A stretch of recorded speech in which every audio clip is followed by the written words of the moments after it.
Fantasy freaks and geeks. What's going on? James Coe here with you. You're listening to me on a Tuesday, so that means we got to get you ready for your waiver wire. All right. Before we get to the waiver wire, though, let's talk about the top headline in today's NFL news, which is, of course, the Giants. They benched Daniel Jones. They're going to go to Tommy DeVito here. Tommy Cutlets is back, baby. Let's break this down from a fantasy perspective. Now, you would think that this is a downgrade for the entire Giants offense. And I'll be 100% honest with you. Before I did the research, before I, really delved into the numbers, I thought, man, all right, Malik Nabers, he's in trouble. Maybe the run game is in trouble. I do still hold on to the fact that I think Darius Slayton is done. Right? Darius Slayton was a borderline, streamable player in deeper, more competitive 12-team leagues. Right. I think it's over for Slayton because Slayton had a really nice chemistry with Daniel Jones. And I just think that's gone. Okay. But what does it mean for the passing game in general? All right. Let's talk about this from a fantasy perspective. Okay. So Tommy Cutlets last year, he was not good, but he wasn't that bad statistically either. In his last 5 starts, he had 5 touchdowns, 0 interceptions. Now, it doesn't sound that promising. That's just 1 touchdown a game. But he also had, and I'll also say this, he only had 165 yards passing through those 5 games. He was attempting just 24.4 pass attempts per game. As you know, 24, anything less than 27 is extremely low. 24.4 pass attempts per game in those last 5 starts. That's not good. The Giants, they averaged 19.2 points per game in those 5 games. Again, we're just talking about what's the overall touchdown upside and touchdown exposure for the Giants in some of these football games. 19.2 points per game. It's okay. It's not good. It's also not the worst in the world. Okay, that being said, I just want to compare some of these numbers right now. So 19.2 points per game in those 5 games with Tommy Cutlets. The Giants are currently averaging 15.6 points per game. They're dead last in the NFL. Dead last. So it can't get worse from a scoring perspective. I don't think it can get worse. All right. They're averaging right now 189.8 passing yards. So that is a good, let's call it 25 more yards per game passing with Daniel Jones versus the last 5 starts with Tommy Cutlets. Okay. But 25 yards, it's chunky, but who's to say they can't make that up, right? Right now, they are dead last in passing touchdowns with 8 total passing touchdowns in 10 games played. That's obviously not very good. Now, I know this is a dangerous game to play, but again, 5 passing touchdowns in the last 5 starts for Tommy Cutlets. It's a higher rate, right? I mean, he's averaging 1 passing touchdown per game versus 8 and 10 games here for the current version of these New York Football Giants. So I would anticipate, again, we go back to the 24 pass attempts per game, less volume overall for all the receivers. I think the only receiver people really care about probably, I guess there's 2. Maybe people care about Wan'Dale Robinson, but really people care about Malik Nabers. And what is he going to look at? Well, shoot, I mean, Malik Nabers, if they're averaging 25 pass attempts per game, do those 15, 16 target games still exist? I don't think so. And that's how he was getting by, man, was just on pure volume alone, right? So, will he see 10 targets? Yeah, I would think so. 40% of the passing volume goes to Malik Nabers. Yeah, that makes a lot of sense to me. But again, I think the ceiling is a little bit lower. I think the floor is about the same.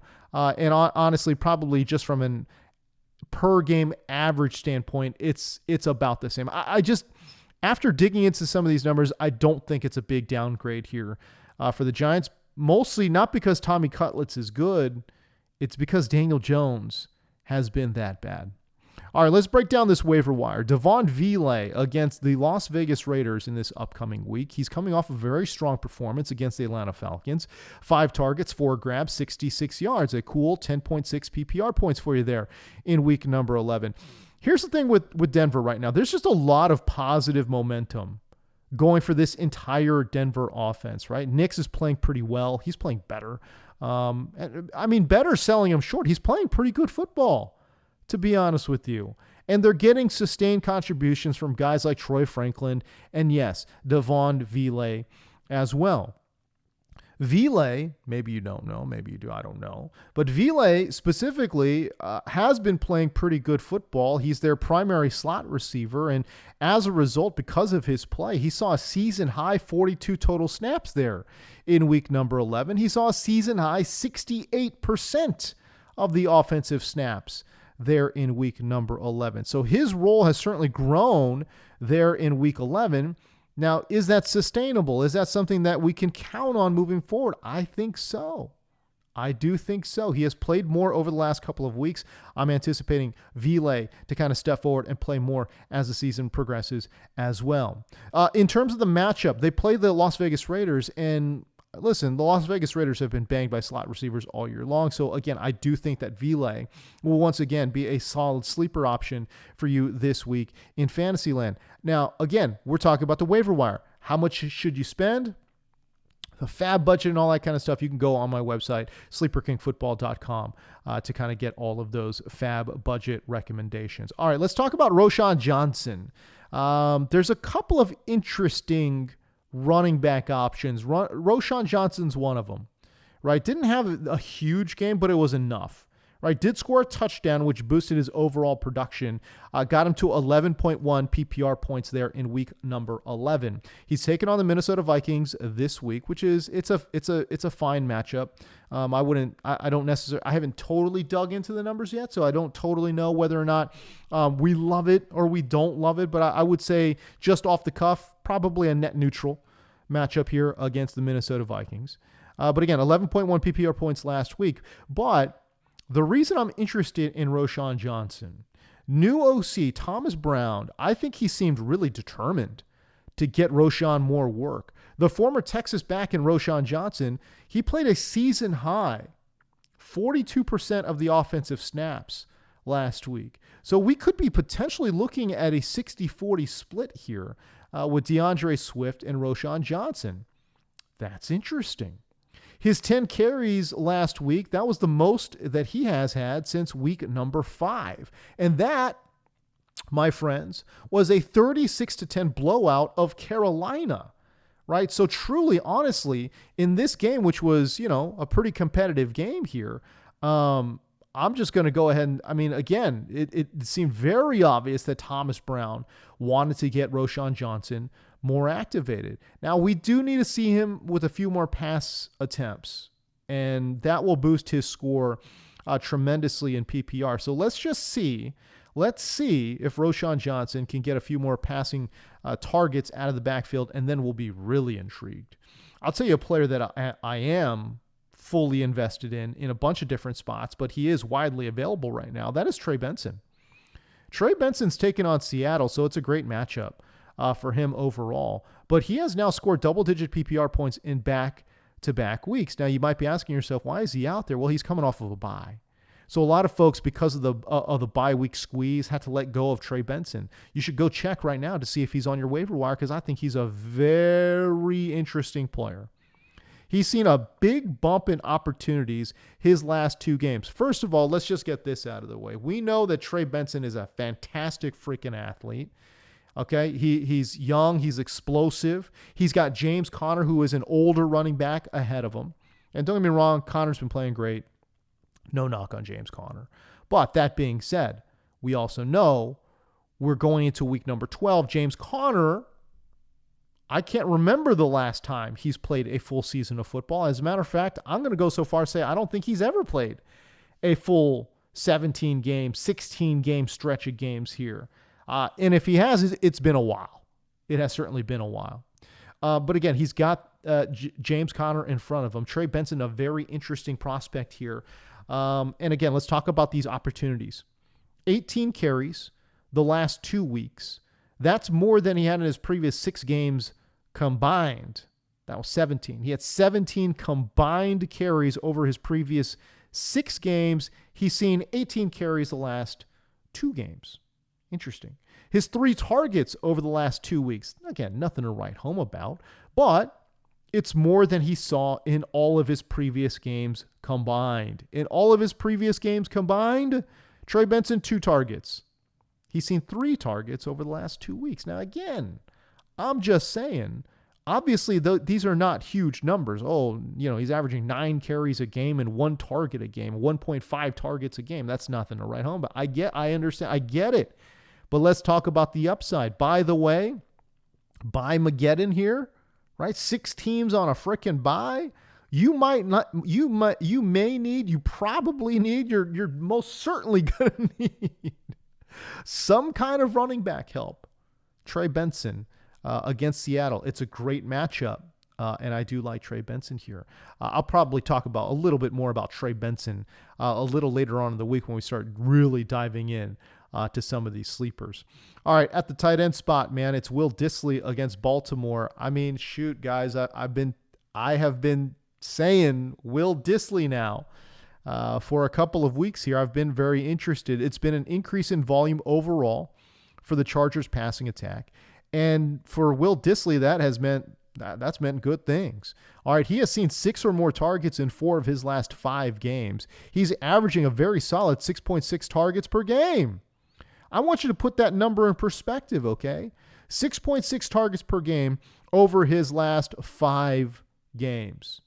George Kittle is averaging 6.6 targets per game. Same amount. Trey McBride is within shouting distance at 7.2 targets per game as well. David Njoku is right there with him, 7.4. So the 6.6, that's chunky. That is significant, right? And we highlighted this matchup against Cincinnati last week and came through. I mean, Dissly came through like a dog, man. That was awesome. He's got a similar matchup against Baltimore, a team that has given up a lot of production to the tight end spot. So, again, he will be on the sleeper list. We'll certainly talk about him later on in the week when we really break down some of these sleepers. But, again, Will Dissly, widely available off the waiver wire, absolutely worth an ad. I feel like a broken record talking about Elijah Moore. We've been talking about Elijah Moore probably for a dang near a month now. I have been saying, hey, Elijah Moore. And to be honest with you, if you listen to me, he's been quite profitable. He's been on a tear. He has scored 10 plus PPR points in 3 of his last 4 games. He has scored 16 plus PPR points in 2 of his last 3 games. All 3 games with Jameis Winston, obviously. And again, I know I'm repeating myself here, but every single week I keep caping up for Elijah Moore, and somehow his rostership percentage is still hanging tough at 8%. Obviously, after his big explosion game here in week number 11, I anticipate that number moving up. But again, Elijah Moore, widely available. All right, we got to go and get this guy, man. Let's talk about Xavier Legette. He's taking on Kansas City this upcoming week, and I know that's scary. Xavier Legette, a.k.a. Zebra, and I'm not saying it right, and I'm not going to try to because he's got that thick country accent, and I wish I had it. I'm not going to lie to you. I wish I could turn on the Korean cowboy right now. That'd be dope as hell. I love his country accent, dog. Let's go. I love it. But that's not me. I can't be doing that on no podcast right now. Let's be real, okay? He said he had a cousin call him Zebra. You got to go find the way he says it, man. It's incredible, bro. Anyways, or as Cam Newton calls him, a.k.a. Big Country. Bryant Reeves was the first big country that I can remember. Played for the Memphis Grizzlies, was a big man for them. But we'll allow it. Xavier Legette, we'll allow Big Country for sure. Okay. So just 28% rostered, and I don't have any idea. Maybe I do have an idea why, right? Like he's coming off a bad 7-point game, and then he went on the bye. So I get it. But that being said, just 28% rostered. I will say this is a future play. I want to pick him up this week and I don't want to play him this week, but I do want to play him in 2 weeks when they take on the Tampa Bay Buccaneers. That would be very, very interesting to me. The Tampa Bay Buccaneers secondary is not good. So Xavier Legette, will he do his dollar bill dance? I don't know. We're going to find out. Dude, I am obsessed with Legette, man. I am. Him and Keon Coleman seem like the two dopest dudes, man. They're so different, but, man, they just seem awesome, bro. So, yes, I am very intrigued by Xavier Legette. Again, not playing him this week against Kansas City for sure, but in 2 weeks' time against Tampa Bay will be very, very interesting. Okay, let's talk about Kendrick Bourne. Well, first of all, let me just say this. Speaking of Tampa Bay DST, also worth an ad here. There'll be a hot waiver wire ad off the defensive side of the football because they're taking on the New York Football Giants and they're taking on Tommy DeVito. I'm not totally buying it, but I could see it. I think there'll be a very streamable asset. Again, I haven't totally dug into those numbers, but you either need to pick them up now or you're not going to pick them up. You know what I'm saying? So anyway, so they are worth a little bit of a pickup there. But again, if you're feeling some roster squeeze, I think I would probably, and you probably are, 6 teams on a bye, you're definitely feeling a roster squeeze. So if that's the case, I think you could pass on Tampa Bay DST. Again, I laid out some numbers here for Tommy DeVito, Tommy Cutlets that I think he'll be fine. You know, I think he'll be fine. I mean, shoot, how spicy would it be if I said Tommy DeVito as a sleeper this week against Tampa Bay? Shoot, I might do it. Don't dare the sleeper king. I will do it, baby. Anyways, let's talk about Kendrick Bourne. He's taking on Miami. And he's coming off his best game, obviously, of the season by far. 5 targets, 5 grabs, 70 yards, and a touchdown, 18.0 PPR points there in week number 11. That was against the LA Rams, though. Obviously, Jalen Ramsey and Miami, it's a little bit of a different situation, although Miami does kind of sort of give up some production to the outside as well. This was obviously a big breakout for Kendrick Bourne, who up until this game really he hadn't done anything, man, since returning from that knee injury. His 18 PPR points was more than he had put together in all of his 5 other games played combined.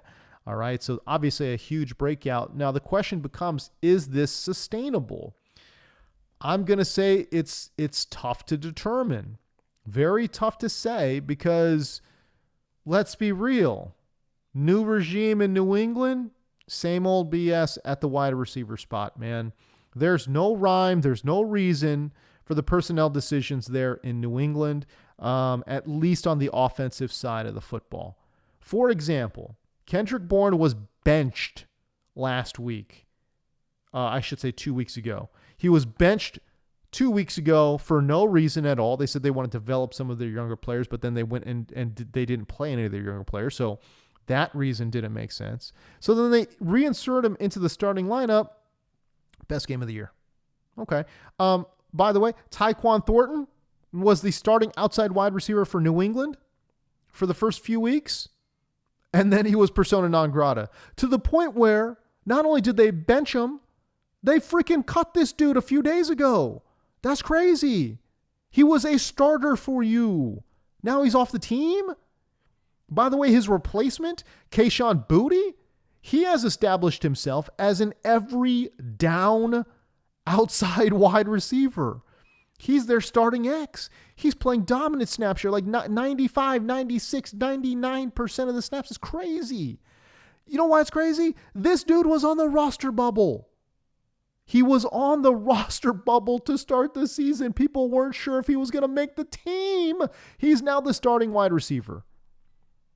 Promising rookie Javon Baker has not been able to get on the football field. Jalen Polk has, again, they're putting him in a weird spot, bro. They're saying, we want you to go play outside X receiver and run a bunch of 9 rounds. Go win us downfield. What? Why would you think Jalen Polk is that dude? He's not that dude.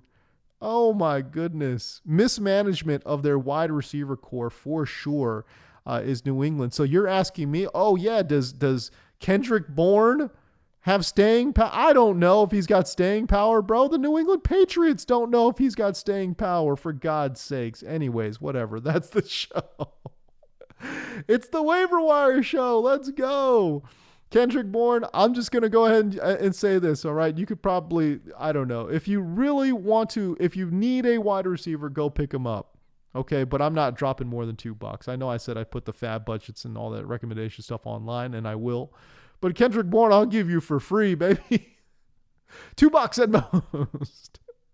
We're not spending more than $2 on Kendrick Bourne. Let's go 1% of your budget, 1% of your fad budget on Kendrick Bourne. All right. Anyway, so there you go. That's the show. I gotta go. I will see you guys here tomorrow. We'll probably talk about sleepers because I am the sleeper king. That's all we talk about here. But I'll bring up some interesting matchup data that I find as well. Anyways, until then, we'll see you. But remember, it's never too late to chase your dreams. All right. Peace.